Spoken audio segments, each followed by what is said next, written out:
தமிழ்நாட்டில் ஏற்பட்டு வரும் பரவலான பொருளாதார வளர்ச்சி மற்றும் விரிவான நகரமயமாக்கலை கருத்தில் கொண்டு தலைநகர் புதுதில்லி மீரட் நகரங்களுக்கு இடையே மித அதிவேக ரயில் போக்குவரத்தை உருவாக்கி இயக்கப்படுவதை போன்று மண்டல விரைவு போக்குவரத்து அமைப்பு regional rapid transit system RRTS ஒன்றினை தமிழ்நாட்டிலும் ஏற்படுத்துவதற்கான சாத்தியக்கூறுகள் ஆராயப்படும்.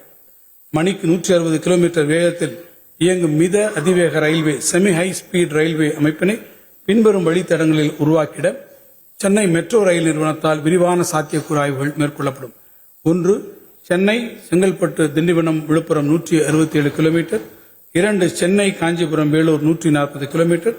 3. கோயம்புத்தூர் திருப்பூர் ஈரோடு சேலம் 185 கிலோமீட்டர். மேலும் மாமல்லபுரம் உதகமண்டலம் கொடைக்கானல் ஆகிய பகுதிகளில் சுற்றுலா பயணிகளை கவரும் வகையிலும் அப்பகுதிகளில் நிலவும் நுண்ணிய சுற்றுச்சூழல் தன்மையை கருத்தில் கொண்டும் ரோப்வே என்னும் உயர் போக்குவரத்து அமைப்பினை ஏற்படுத்துவதற்கான சாத்தியக்கூறு ஆய்வுகளை சென்னை மெட்ரோ ரயில் நிலையம் மேற்கொள்ளும்.